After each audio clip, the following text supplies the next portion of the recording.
Deliverance Omega, a church pulling lots of crowds from all over Nigeria. Pastor Joseph, a well-known and revered preacher in his church in Lagos, Nigeria. He's seen as a beacon of hope to his congregation.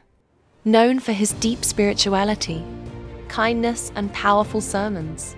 His hands are believed to heal the sick, and his prayers have delivered many from spiritual darkness. Crowds gather around him, asking for his blessings. But inside his home, behind the pulpit, something sinister stirs. It was a 21 days prayer and fasting periods in Deliverance Omega Church. Members of the church talking of how powerful he is. They never knew their glory was being taken by a demonic serpent. During a deliverance session, Amina, a young girl in the congregation, a prayer warrior and a choirista, has always admired Pastor Joseph from a distance. But she always has a reason to go outside the church or the pastor doing something to distract himself from her.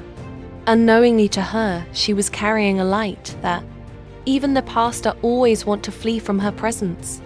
But recently, she began noticing unusual things, strange occurrences.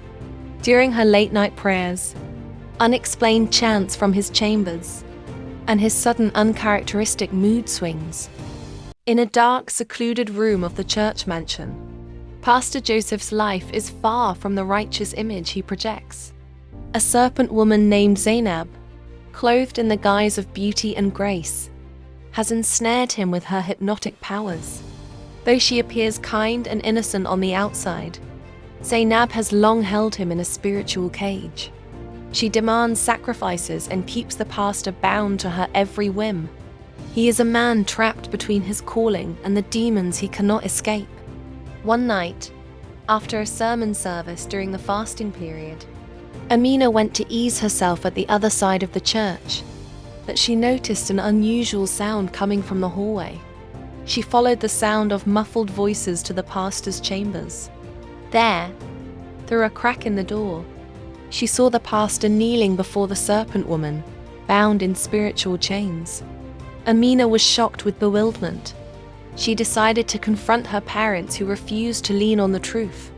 But she didn't give up with so much effort and courage. She summoned other spiritual elders of the church, and they all planned to go see for themselves. "You thought you could escape my power, Pastor Joseph." Zainab does not forget. Knowing her time was up, she whispered, her fingers coiling like a snake around his neck, choking the life from him. His knees buckled, and he fell to the ground, helpless, consumed by the darkness she controlled. Just as it seemed all hope was lost, a figure appeared at the doorway. The girl, Amina, holding a Bible in her hand. Her heart raced, but her resolve was unwavering. She didn't speak. She simply raised the book high, and the men of God, who had been waiting outside, flooded the room, their voices rising in prayer. The serpent woman Zainab hissed in frustration, recoiling as the men of God gathered around her. Their voices rang out in unity, each word piercing the darkness. Amina stood, her hand outstretched as she helped him to his feet. His once vacant eyes were now focused, as if waking from a nightmare. "Pastor, we're here," she whispered. "You're not alone." The men of God encircled them, their hands raised in prayer. With each word, the serpent woman's power faltered, her figure flickering and distorting as the light of their faith burned through the shadows she cast. The pastor, his strength returning, lifted his hands to join in the prayer, his voice trembling with emotion.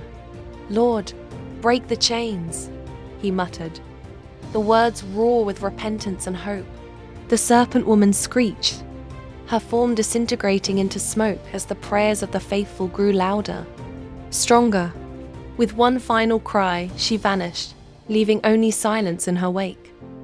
The pastor, now free, collapsed to his knees, overcome with emotion, his hand pressed against the ground as if grounding himself back to reality. The girl knelt beside him, her eyes filled with compassion. "You saved me," the pastor said. his voice hoarse, almost in disbelief. "No," she answered softly. "It was the power of God and the men of faith. I just helped you see it." There was an unspoken bond between them now. Forged in the fire of faith and struggle at last, all glory was restored. News spread like wildfire among the congregation and outside the city of Lagos. Amina was praised for being brave and prayerful. Days into weeks, weeks into months.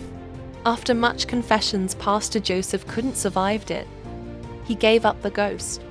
As the men of God began to file out, the pastor turned to face the girl once more. "This is only the beginning, isn't it?"